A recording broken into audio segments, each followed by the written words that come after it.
There are many words that is used to describe Canberra. Canberra this, Canberra that, Canberra this, that, and more. So when someone comes to visit you in Canberra, they probably have low expectations anyway. This is Nothing in Canberra.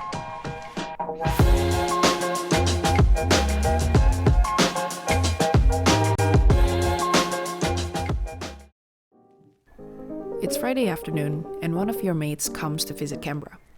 First things first is to pick them up. They'll arrive either by bus, flight, or train, because that's the only 3 pickup spots in Canberra. Now, once you've picked them up, depending on which city they come in from, they're probably hungry. So we'll take them to a nice brunch or cafe vibes. 3 places that I would recommend is the Rye Cafe in Braddon, Local Press in Kingston, and High Road in Dixon. Once we're full and energized, it's time to take them around the city of Canberra. Is it the moon or a projector? It's actually an art installation. Located in the outdoor lawn of National Gallery, within without is a sky space created by an American artist named James Turrell. We enter the work via a long sloping walkway. Inside it is a round structure surrounded by turquoise waters. The place itself is peaceful, where voices echo and light dances along the walls reflecting the sky. There's a viewing chamber in the middle, a simple domed space open to the sky. You can look around, take photos, or just sit still and ponder. Our next destination is somewhere indoors for those who love their histories. National Museum of Australia opened in 2001, though it has been planned since the 1980s. The general admission to the museum is free, though they do offer paid pop-up exhibitions from time to time. With interactive installations, you can easily spend 20 minutes to an hour here.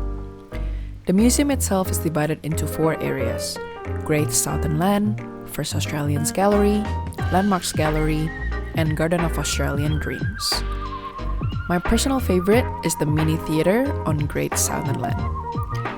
It's right at the front of the museum, and it tells a story about Australia, the land, and its people.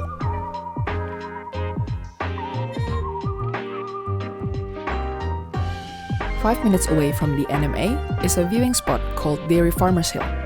It is located inside the National Arboretum, which opened to public in 2013, and is built in the aftermath of the 2004 bushfires.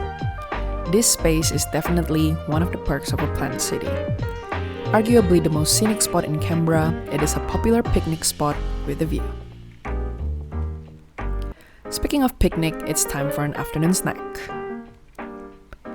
Today we'll be visiting Space Kitchen down in Woden for their desserts and cake selection.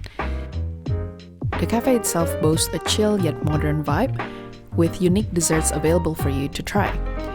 Their concept is one of things that look like one thing, but is actually something else.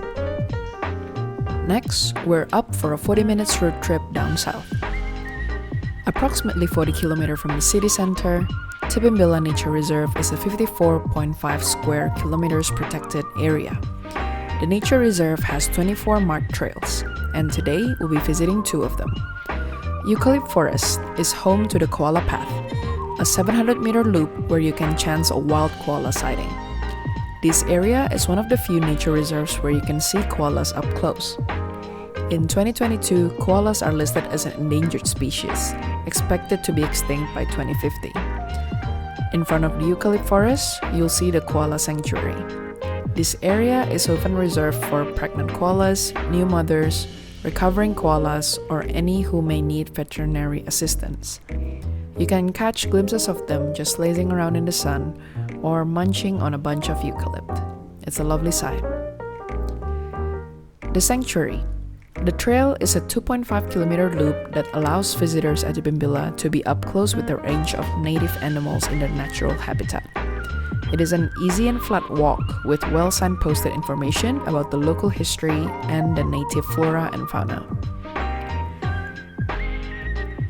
After the long walk, we're ready for dinner. For this, we've got 3 recommended spots with various cuisine depending on what you feel like. And assuming your friend will be staying somewhere near the city, these 3 spots are Lazy Sue in Lonsdale Street, Grease Monkey in Lonsdale Street, and Miss Bako in Canberra Center. The 3 spots are low-key, casual, but got some pretty good food. After a long day of work and sightseeing around Canberra, now it's time for us to rest.